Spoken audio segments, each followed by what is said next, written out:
There is a very specific feeling when you stand in a building that hasn't seen a soul in decades. It isn't just the cold. Cold is a physical state. You can feel it on your skin. It is the absence of vibrations. When you speak, words simply dissipate into the air without hanging anywhere. But if you get too loud, if you step loudly enough, then something happens. You hear your own echo. Exactly 3 seconds later, I heard it for the first time in that old industrial building on the edge of town. It was an abandoned warehouse, a gray concrete monster forgotten by urban planning. I was there for a project, a kind of architectural study. Actually, I just wanted to take photos. But the architecture was strange. The rooms were too high, the ceilings too vaulted, and it was so damn quiet. I remembered the moment I took the first step on the dusty concrete floor. My shoe squeaked, a short dry sound. Then it happened.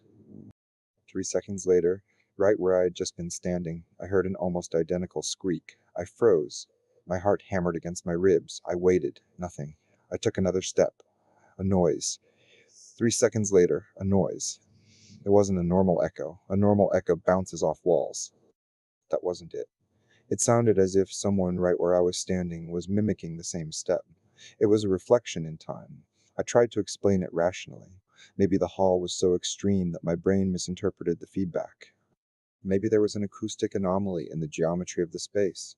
I tried to hold on to these thoughts, but they were thin, very thin. I kept walking. I wanted to know how far it went. I began to speak softly, just to hear if it worked with words too. Is anyone still here? I asked into the void. Nothing. Silence. Then, 3 seconds later, is anyone still here? The voice was mine, but it sounded tired, as if I had just carried a heavy burden while speaking the words. I swallowed.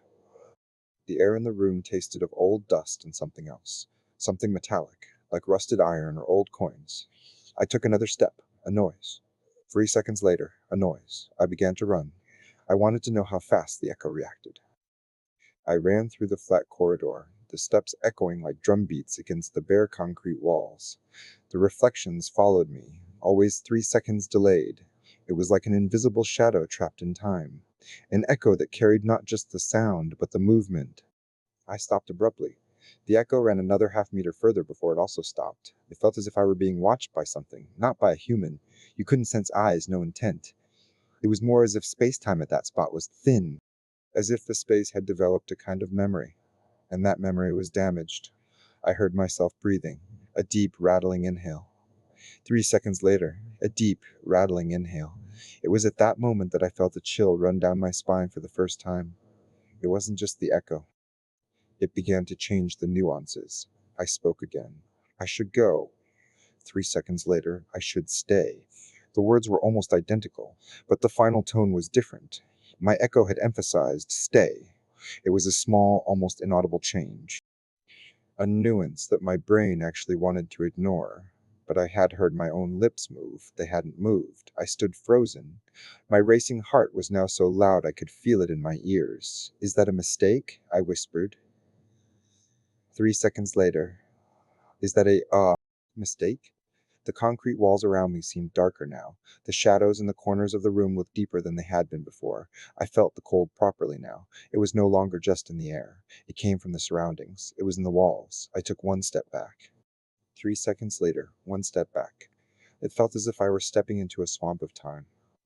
Every noise I made was repeated by this delayed version of myself, and with every time, the echo became a little bit more autonomous. Who are you? I asked, and this time my voice was trembling. 3 seconds later, who are you? The echo said, but it wasn't trembling. It was flat, even. Like a recording played by a machine, I felt a sudden impulse to run away. I turned around and ran in the opposite direction. I heard my feet strike the concrete. Tap, tap, tap. And then, 3 seconds later, tap, tap, tap. I ran as fast as I could. I searched for the exit, for a door, for anything that could free me from this acoustic trap. The rooms seemed to stretch. The corridors were endlessly long. The ceilings were so high I could hardly see the floor. I heard the echo behind me. It was no longer just a few meters away. It seemed to be pursuing me. It wasn't an echo that resonated. It was an echo that hunted. There were no more pauses. Tap, tap, tap. Tap, tap. I stopped in front of a door I thought was an exit. I wanted to throw it open. I wanted to see the light. I wanted the free air. I grabbed the handle, metal on metal, a harsh metallic click. 3 seconds later, click. I flung the door open. Behind the door was nothing, just another gray wall, no door, just an illusion, an acoustic deception that had mirrored my expectation. I screamed, a short, sharp scream. 3 seconds later, a scream. But the scream was not my scream. It was much longer, it was much deeper. It did not sound like fear, it sounded like joy. I threw myself onto the floor. I pressed my hands against the cold wall and closed my eyes. I didn't want to hear anymore. I wanted the silence back. But the silence was gone. I heard myself breathing. I felt my chest rise and fall. And 3 seconds later, right next to my ear, I heard another breath. It was no longer an echo. It was a breath that pushed into the room. It was warm. It smelled of burnt hair and damp earth. It was so close I could feel the fine vibrations of the air on my cheek. I closed my eyes tighter. I just wanted to sleep. I wanted to be gone. I heard a noise, a faint, wet scraping on the concrete. 3 seconds later, a faint, wet scraping on the concrete. Then I heard a voice. It was barely more than a whisper.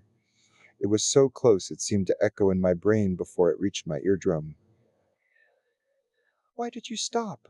The voice whispered. It was my voice, but it was perfect, flawless, without the tremors of fear.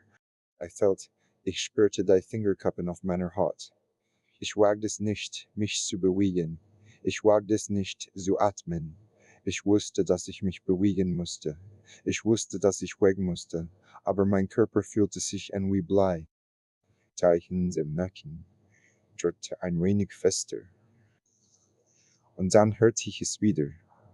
3 Sekunden später, nach meiner inneren Panik, da ich kaum über die Lippen brachte, hörte ich ein leises, befriedigtes Lachen. 3 Sekunden später, 3 Sekunden später. Das Lachen wurde immer schneller. Es wurde zu einem rhythmischen, fast mechanischen Lachen, das im ganzen Raum hallte. Ich schließe immer noch die Augen. Ich bin immer noch hier. Ich kann mich nicht mehr bewegen.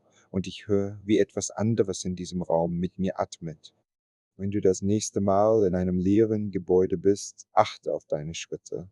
Achte darauf, ob du dein eigenes Echo hörst. Wenn du es hörst, dann wechsle deine Richtung.